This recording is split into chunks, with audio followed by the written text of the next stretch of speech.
अभी आपके हमारे देखते देखते परिवर्तन होगा और होड़ लगेगी, चलो शहर से गांव की ओर। एक बार गांव से शहर की ओर भागे थे, फिर वापस आएंगे। कुछ समय पहले जो रीति रिवाज थे वो आज नहीं है, घूम फिर करके आएंगे। आज कई लोग, बुजुर्ग लोग, माताएं, गांव के बुजुर्ग पुरुष लोग परेशान हैं। क्यों परेशान हैं? भाई सारे लोगों ने पलायन कर दिया। आपके हमारे आसपास में कई गांव ऐसे हैं जिस गांव में 2-4 बुजुर्ग बचे हुए हैं, वो घर के चौकीदार हैं।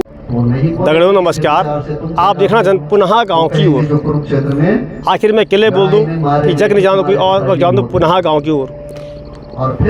आज ग्राम सभा प्योला रगड़ा माँ भागवत कथा का आयोजन मनुष्य और पहली बार ग्राम सभा प्योला रगड़ा माँ सामूहिक रूप में एक भागवत कथा का आयोजन मैं धन्यवाद कर दूं, प्रणाम कर दूं। वो सोचते हैं जो लोग अपना पितृ देवताओं खातर आज पूरी ग्राम सभा लोग इकट्ठा करें, धन इकट्ठो करी और आज ये कथा को आयोजन एक माह होने चल रही। दगड़ों अभी वक्त मैं जब गया हूँ, मैंने दिखी कि वहाँ कुछ पितृ देवताओं की फोटो चल लगी, जो कि बहुत से लोग हैं जिन्होंने कि कोरोना काल में अपना जीवन गवाई। आज वो फोटो दिखे थे, आँखों में आंसू उड़ गया।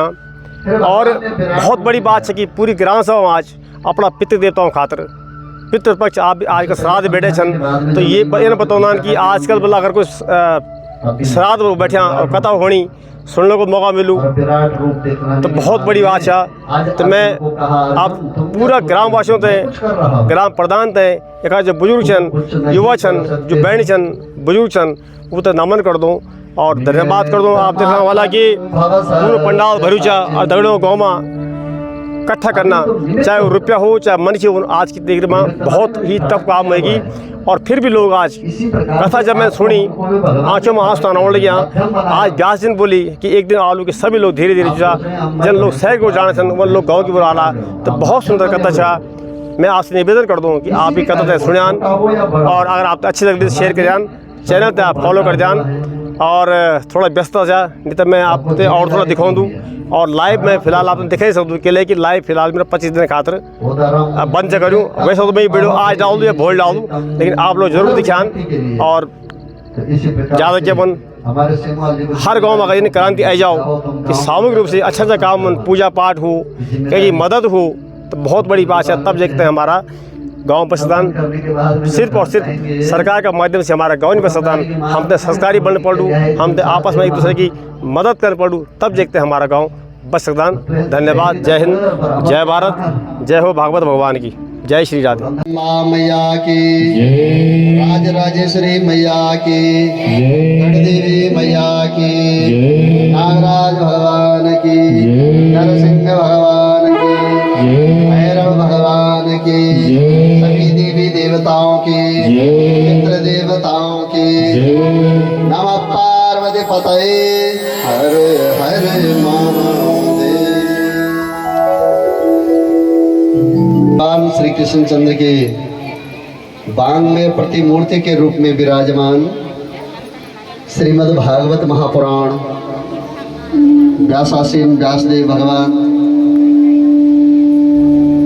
इस यज्ञ मंडप में आवाहित, प्रतिष्ठित, पूजित समस्त देव वर्ग, ऋषि वर्ग, पितृवर्ग, आदिशक्ति माँ भगवती, राजराजेश्वरी, गणदेवी मैया, समस्त पितृ देवता, इस यज्ञ मंडप के कुशल आचार्य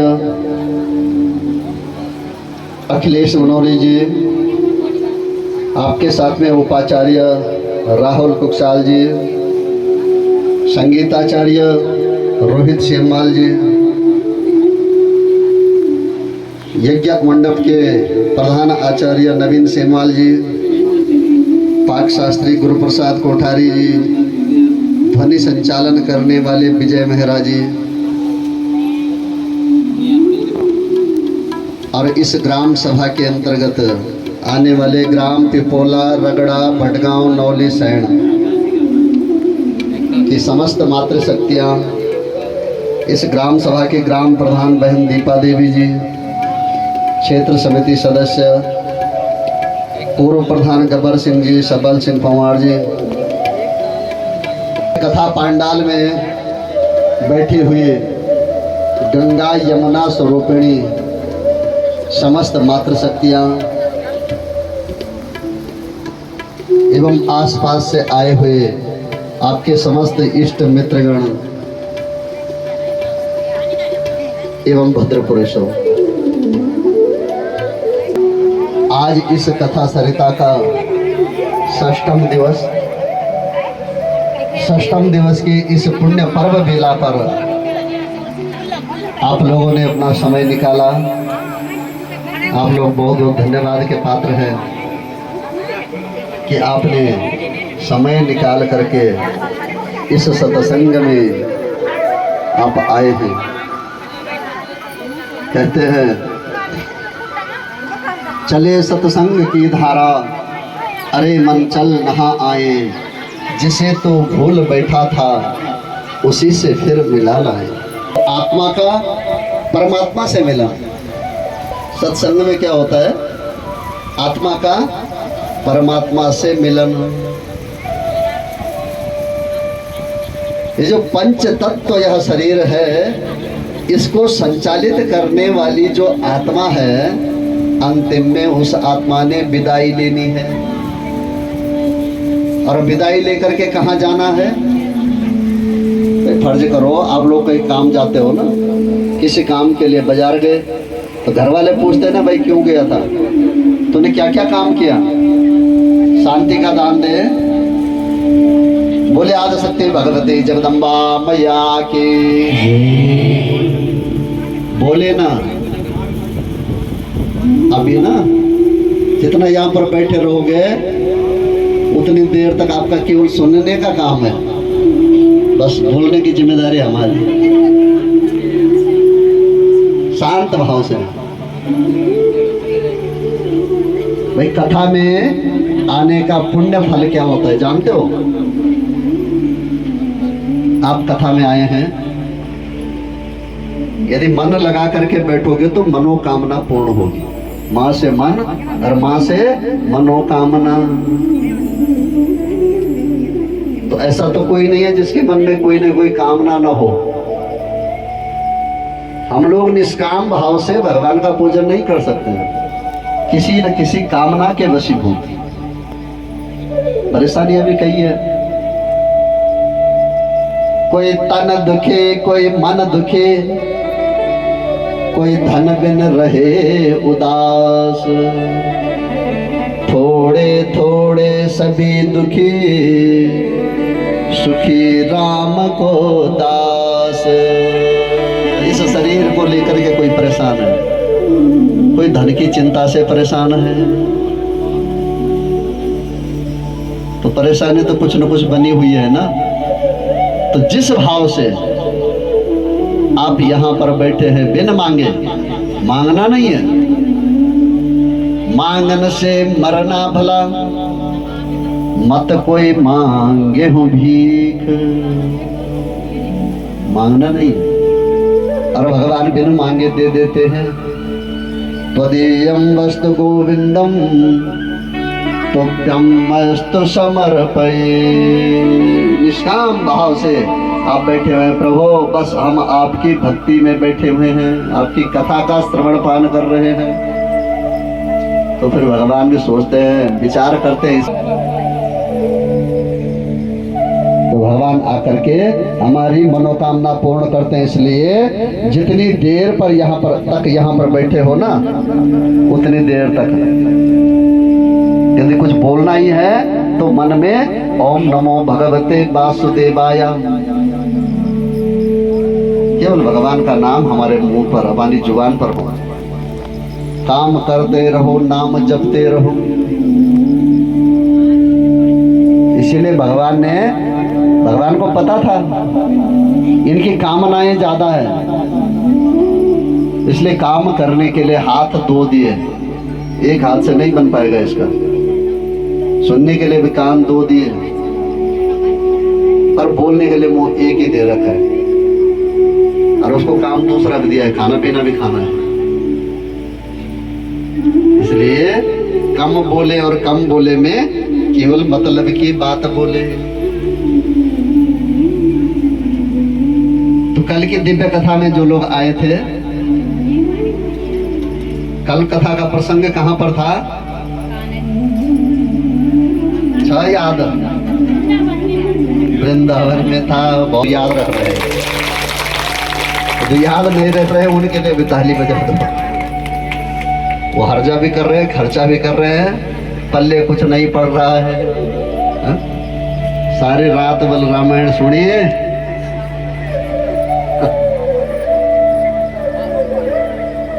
ऐसा ना हो। समय की सार्थकता को समझे। समय की कोई कीमत नहीं है, बहुत बेशकीमती है, बहुत महंगा समय है। समय निकल रहा है, घड़ी पल करके समय भागा जा रहा है। हमारे पास में समय ही कितना है। जो विधाता के पास से हमें उम्र मिली है ना, उस उम्र का आधा भाग हम सो करके व्यतीत कर देते हैं। भाई आधा का दिन आधा की रात। माना 100 साल की उम्र मिली है विधाता के घर से, तो 50 साल तो हमने सो करके व्यतीत कर दिया। अब बचे 50 साल। उन 50 सालों में कुछ समय हमें हमारा बचपन में व्यतीत हो जाता है, कुछ समय सुख दुख में व्यतीत हो जाता है, कुछ समय रिश्तेदारी निभाने में व्यतीत हो जाता है। तो हमारे पास में समय ही कितना बचा। तो जो समय बचा हुआ है उसका हम सदुपयोग करें, दुरुपयोग न करें, ऐसी कोशिश करें। तो यदि सत्संग में आए हैं तो जिस काम के लिए आए हैं उस काम में ध्यान दें। भाई कभी उनके घासत है गए अतः तमन लाकड़ा ले आए घासर जाए तो घास ही जाला, लाकड़ों जाए तो लाकड़ा ही जाला। तो कथा सुन आया तो केवल कथा ही सुना। बराबर में ग्वाल बालों के साथ में खेल भी रहे हैं और अपना कार्य भी कर रहे हैं एक साथ में। ऐसा नहीं केवल खेलने का काम कर रहे हैं। उसके बाद में आज वापस आते हैं तो नंद बाबा ने घर में दधी मंथन करके माखन रखा हुआ, और माखन रखने के बाद में भगवान को इनके मन में कभी होता है ना, हम लोग किसी एक काम से अंधविश्वास में हम लोग बहुत ज्यादा फंस जाते हैं। कहीं पे हाथ जोड़े और उस दिन आपका काम बन गया, आपने दूसरे को प्रेरित किया, भाई मैं वहां पे गया था और उस पेड़ के सामने मैंने हाथ जोड़े और मेरा काम बन गया, और तू भी जाना कल और तू भी हाथ जोड़ना, तेरा भी काम बन जाएगा।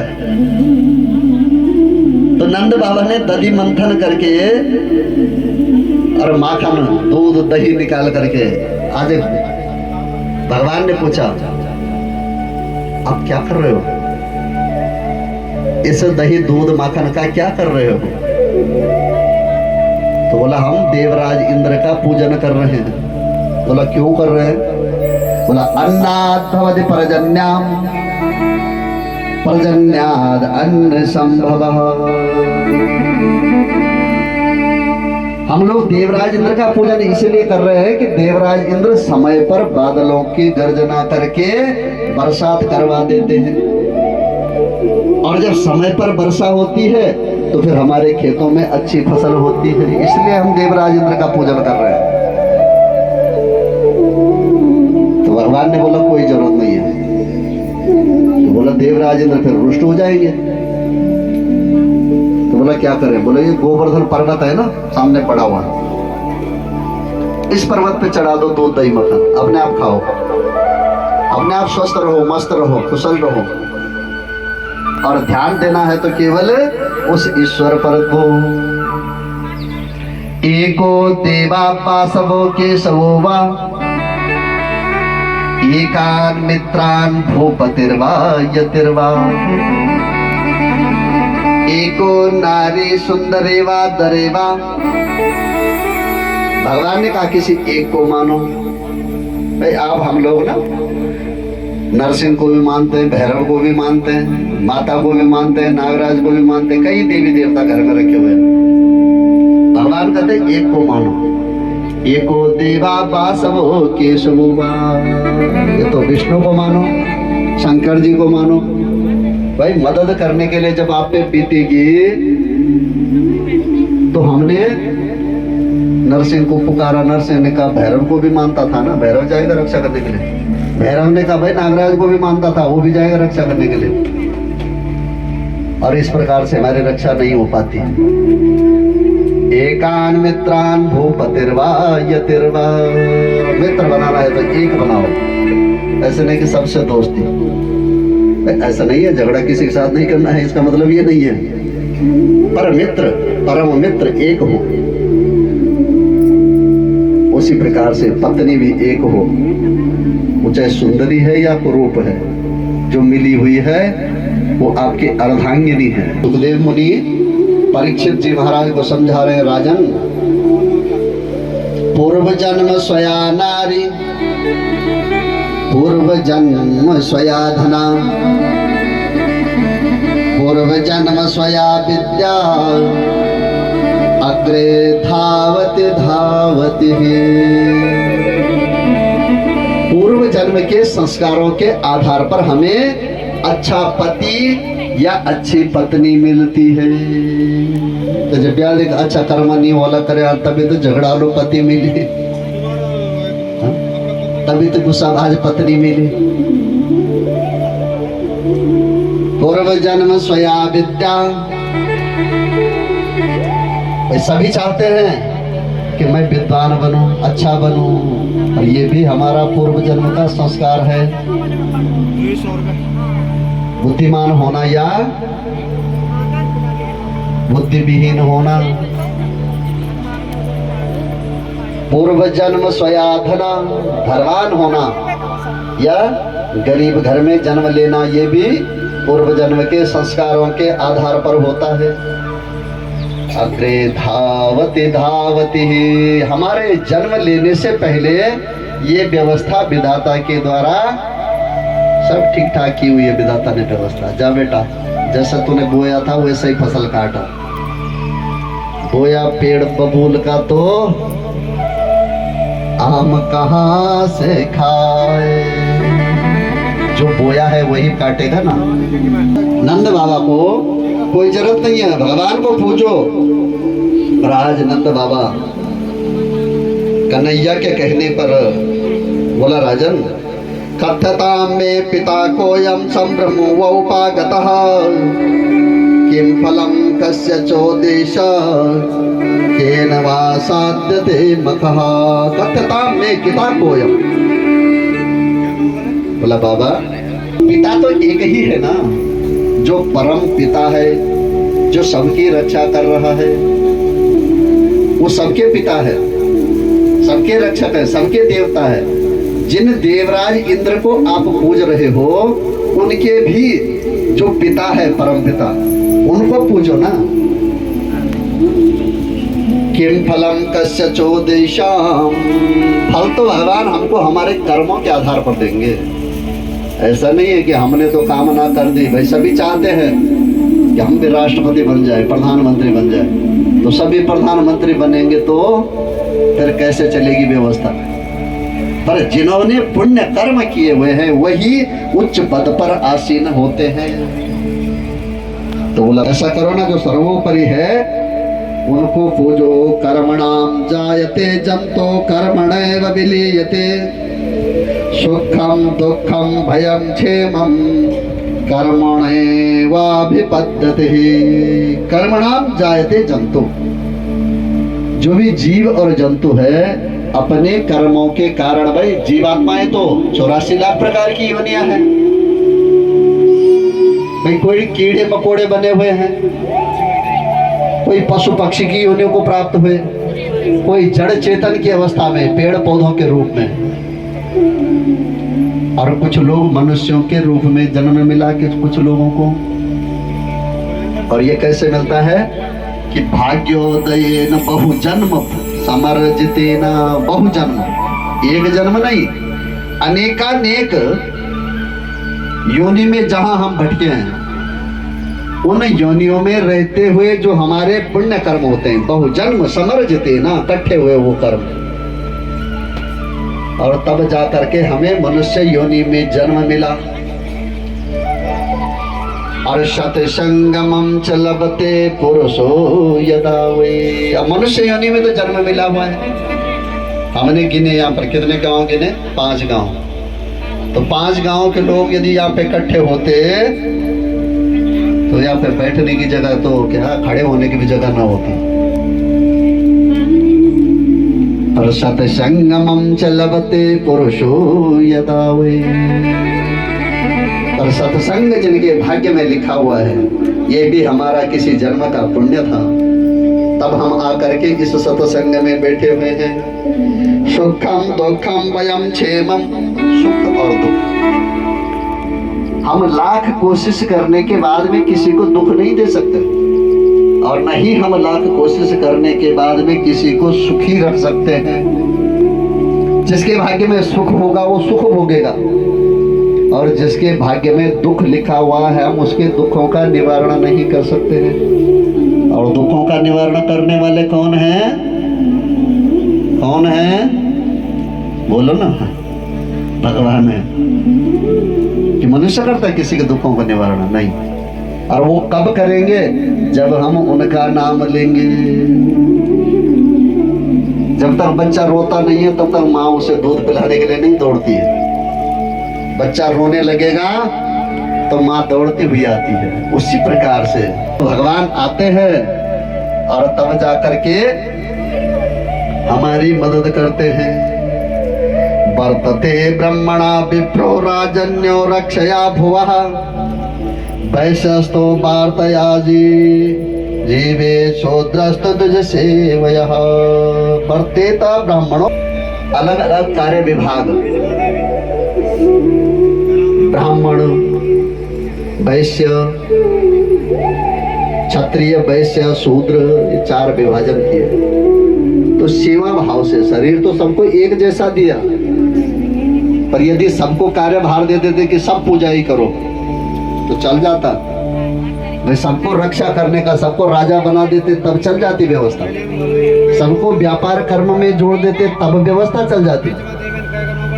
सबको सेवा भाव में ही रख देते तब व्यवस्था चलती। तो भगवान बड़े दयालु हैं। भगवान ने कार्य विभाग किया और सबको अलग अलग काम सौंप दिया। कालात्मना भगवता शक्र दर्पम जिघांसतः प्रोक्तम निशम्य नंदाद्या सात्वा ग्रहंत तद्वचः। समय के अनुसार समय विभाग, समय विभाजन और समय में हमेशा चक्रीय परिवर्तन होता है। चक्र की तरह घूमता है समय का पहिया।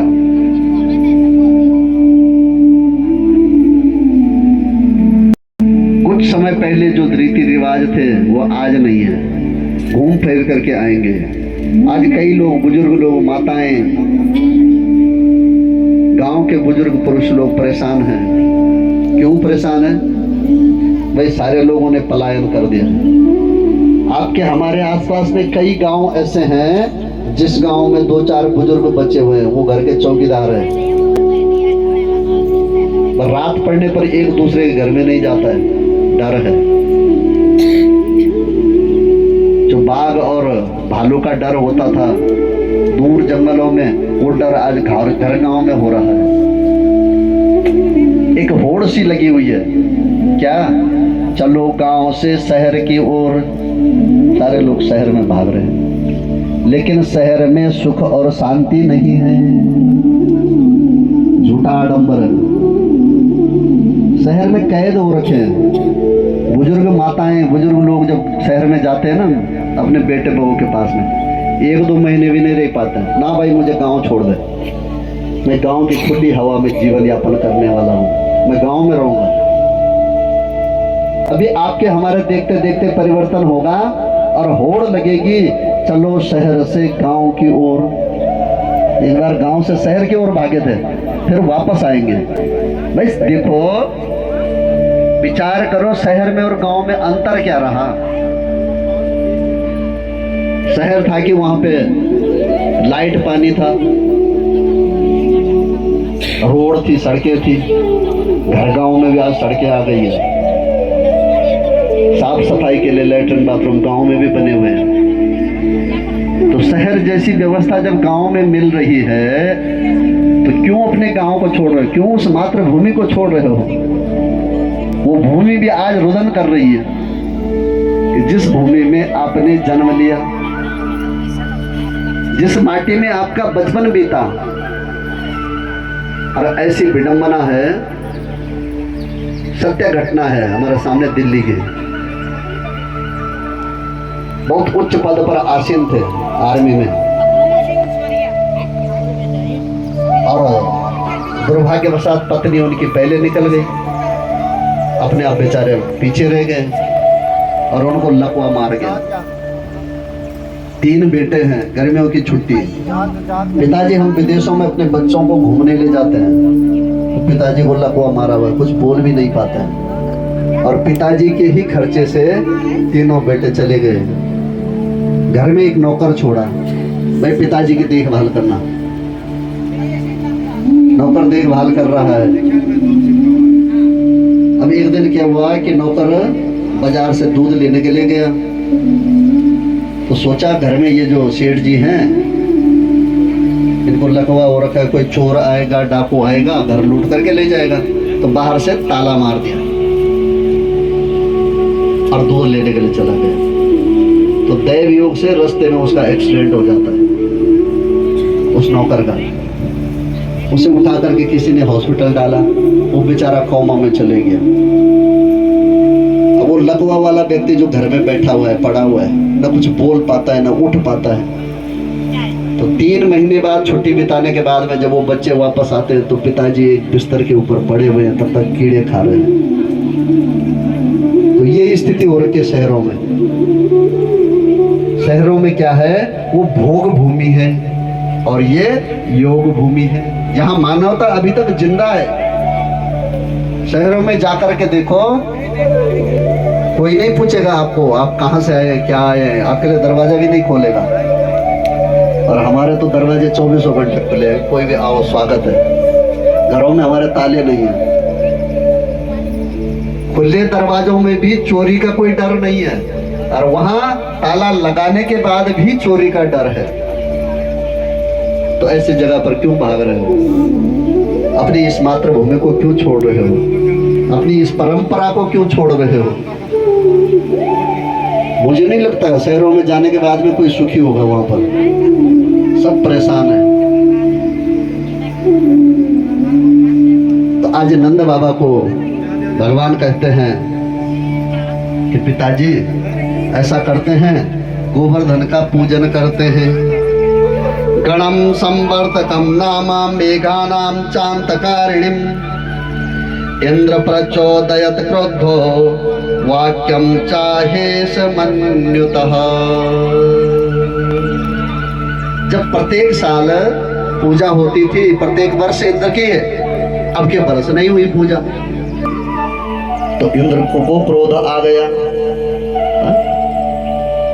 जिससे आप माना रास्ते में मिलता है, रोज आप उसे प्रणाम करते हैं, एक दिन प्रणाम ना करो तो नाराज हो जाएगा, भाई इसको क्या हो गया, ये तो रोज मेरे को बुलाता था, कहता था, आज क्या हो गया। देवराज इंद्र कुपित हो गए। तो देखा ब्रजमंडल में तो सारे लोग वहां पर गोवर्धन की पूजा में लगे हुए हैं। इंद्र को क्रोध आया और बादलों को गर्जना करवाई, बारिश शुरू कर दी। तो सब लोगों ने पुकारा। नंद बाबा ने कहा, कन्हैया हम तुम्हारे कहने पे आए थे, अब कैसे बचेंगे ये लोग? बोले इस पर्वत के नीचे आ जाओ।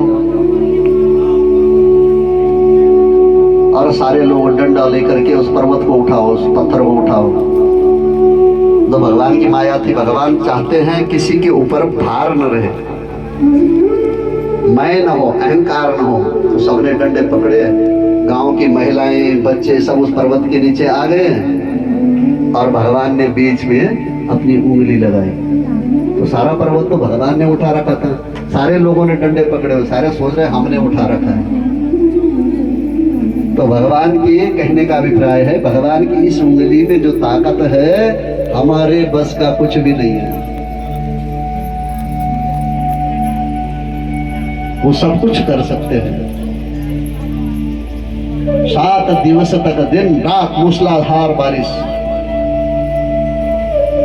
पूरा ब्रजमंडल डूबने पर आया, पर सारे लोग बड़े मस्त होकर के पर्वत के नीचे बैठे हुए हैं, गोवर्धन के नीचे। आखिर में देवराज इंद्र अपना ऐरावत हाथी लेकर के, हाथी सहित, और उस पर्वत के ऊपर आ जाते हैं। फिर भी कोई हलचल नहीं हुई।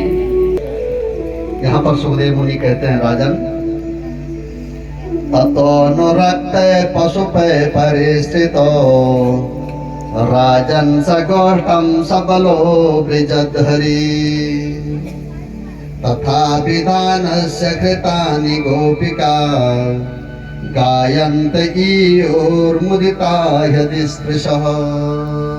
हृदय को स्पर्श करने वाली बात देखी कि चारों ओर से एक छोटे से बच्चे को सबने घेरा हुआ है और उस बच्चे ने उंगली लगा रखी है। तो देवराज इंद्र समझ गए ये ब्रजवासियों के बस का ये पर्वत उठाना नहीं था, कोई और ही है। तो जब देखा कि ये तो साक्षात भगवान विष्णु हैं और यहाँ पर अपनी लीला करने के लिए आए हैं, तो सुखदेव मुनि कहते हैं, राजन एवं विधानि कर्माणि गोपा कृष्णस्य वीक्षते अंतर्वीर्यस्य प्रोचर सम्यभेत्या सुविस्मितः। विस्मय होकर के देवराज इंद्र आज उतर करके और अपने ऐरावत हाथी से और भगवान से माफी मांगी, और तब से आज तक उस गोवर्धन की पूजा ब्रजवासी सब करते हैं। बोले श्री कृष्णचंद्र भगवान। बारिश रुक गई तो वो जो घी दही दूध देवराज इंद्र को चढ़ाने के लिए ले जा रहे थे, तो भगवान ने कहा अपने आप खाओ, मस्त रहो। सुरभि शक्र एवचः के बाद में गोमूत्र से स्नान करवाया और कामधेनु जो गाय है उसके दुग्ध से देवराज इंद्र आकर के स्वयं भगवान को पान करवाते हैं और पूजन करते हैं। तो बोला, राजन यहाँ पर देवराज इंद्र भी स्वयं कहते हैं, प्रभो कृष्ण कृष्ण महायोगिन विश्वात्मन विश्वसंभवः भवता लोकनाथेन सनाथा वयमच्युतः। कृष्ण कृष्ण महायोगिन, प्रभो आप योगियों के को योग सिखाने वाले, सबकी रक्षा करने वाले, और आपने आज मेरी आंखें भी यहाँ पर खोल दी है। और आपने जिस प्रकार से इन गोकुल वासियों की रक्षा की है उसी प्रकार से पूरे संसार की रक्षा करना। भगवान ने कहा, जाओ तुम, वो मेरी जिम्मेदारी है, मैं क्या करता हूँ। फिर यहाँ से आगे चलने के बाद में भगवान की अनेक लीलाएं हैं। एक दिन क्या हुआ कि नंद बाबा का छोटी छोटी घटनाएं ना जो भगवान के साथ हुई थी, इन घटनाओं को सुखदेव मुनि क्यों सुना रहे हैं, को क्यों सुना रहे हैं कि ताकि बार बार परीक्षित जी का मन संसार की वासनाओं में न भटके। पुनः दोबारा वापस लौटेंगे अभी सभी, देख लेना चंद दिनों में, ज्यादा समय नहीं लगेगा। ये झूठी दिखलावट है शहरों की चमक दमक। तो इन्होंने रतोड़ी जी ने आपका अपना अमूल्य समय यहाँ पर जो दिया, तो इनका धन्यवाद प्रकट करने के लिए आप एक बार जोरदार तालियों से बहुत बहुत धन्यवाद आदरणीय रतोड़ी जी का। आपने यहाँ पे करो, आपको नहीं आता जितना उस छोटे से बच्चे को आता है। तो सिखाया किसने, ऐसे गलत लत न दे, वो एक प्रकार का व्यसन है। बच्चों को आप जानबूझ करके व्यसन की ओर धकेल रहे हो। नंद बाबा ने द्वादशी का पारायण करना था, स्नान करने के लिए यमुना में चले गए।